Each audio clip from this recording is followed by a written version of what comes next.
Hi, I'm Valerie Leonard, founder of EverThrive Financial Group. And given the events out of Russia last night, I wanted to take some time to record a quick video to give you some perspective on what I'm seeing in the markets this morning and what we might expect going forward. I'm going to show you some data that is going to help you understand, hopefully, how the market is reacting to Russia. And these charts are dated as of Thursday morning, February 24th, which is when I am recording this video. And I want to take a look at where we are as of this morning. So this is a chart of the S&P 500, and it goes back 2 years. And clearly you can see the pandemic in March of 2020 and the fall that the S&P 500 took over that time period. And then the subsequent recovery that we've seen up until the beginning of 2022. Since then, the market has been trying to get its feet underneath it and has been concerned about news out of the Federal Reserve that they plan to raise interest rates significantly in 2022. And right now, the market has been trying to figure out, well, what does the word significantly mean?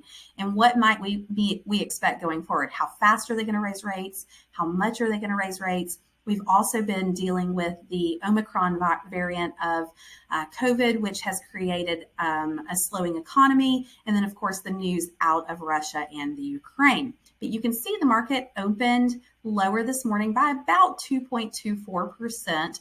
And we're trading somewhere in the range of where we were middle of the summer in 2021 as of this morning. I also want to show you a chart of the VIX. Now, the VIX is sometimes referred to as the fear index, but what it really tells us is the volatility that's happening as we speak. And so what you'll notice if you go back again 2 years to the peak of the pandemic, you'll notice that fear, or the VIX, spiked substantially and then has been steadily declining up until about November of 2021.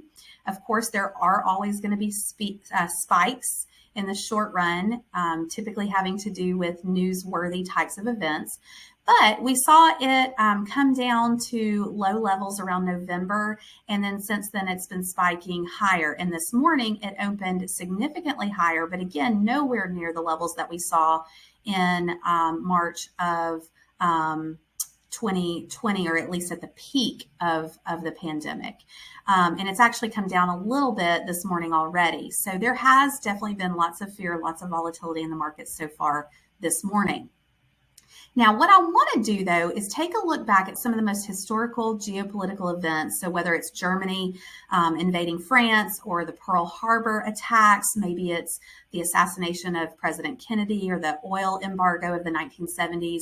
I think about the first World Trade Center bombing. I think about the attacks in New York City on 9/11. I think about when Russia annexed Crimea, the North Korean missile crisis, and lots of other events. But what I always like to do is go back and try to get some perspective on how those events affected the stock market so that maybe we can get some perspective on today's events. Perspective is everything, as you well know. We know that not every situation is alike and circumstances are always going to be different each time. But students of history can take a look at similar events to find out what it meant for the stock market at that time. And it gives us kind of a sense for what we might expect going forward. Nothing's guaranteed, but at least we can take a look and see what we can learn from it. LPL Research released some data in January that I think is very, very interesting. They went back and they looked at the past 37 major geopolitical and historical events that have occurred since World War II. And here's what they found. They found that if the events occurred when the economy was not nearing a recession, the S&P 500 was higher by 11% 12 months later. And then they also found that if the event did happen when there was a recession that was nearing, the S&P 500 was lower by 11% 12 months later.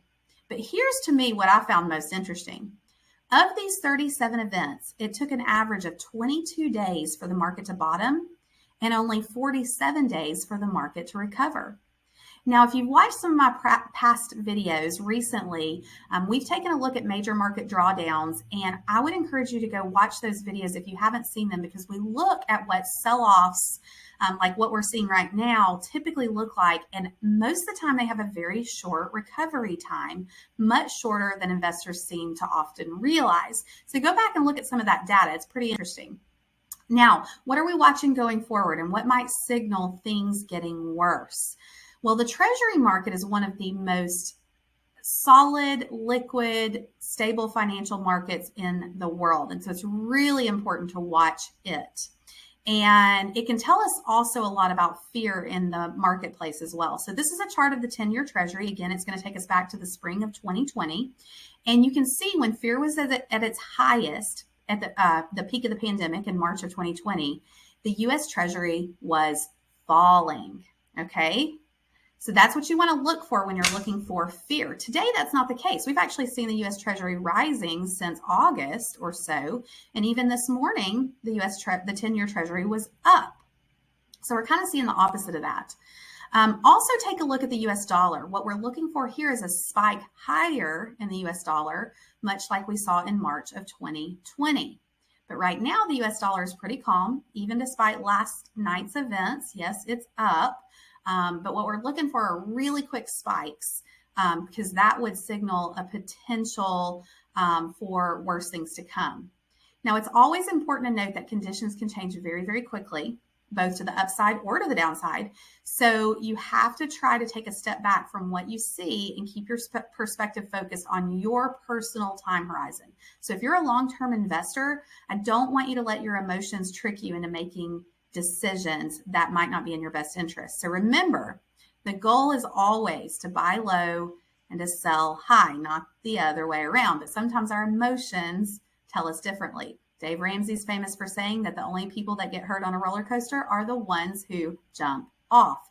So remember, this is where we test our true risk tolerance in times like this, and it helps us figure out our game plan. So it's always important to think about your time horizon before you react. We want to encourage you to keep an open mind about the market moving in either direction and know that our team is always working to filter out the noise, to look at the data that's underneath the surface and to help you make informed and confident decisions about your money. As you know, at EverThrive Financial Group, our mission is to help our clients thrive in every area and in every season of life. And so we're always here to help you through any market condition and any life event that you may be going through. So if you have questions or if you're looking to partner with an investment advisor who wants to help you do just that, don't hesitate to reach out to us. I will do my best to keep you updated on changing conditions, and I will certainly release a video again in March, if not sooner. But until then, please know that our team will be here for you. The material in this video has no specific regard to your own personal investment objectives, financial situation, or your needs. This video is provided for informational purposes only, and we encourage you to speak directly with a qualified financial advisor before investing. Please pause this video for more details concerning investment risks and important considerations for yourself.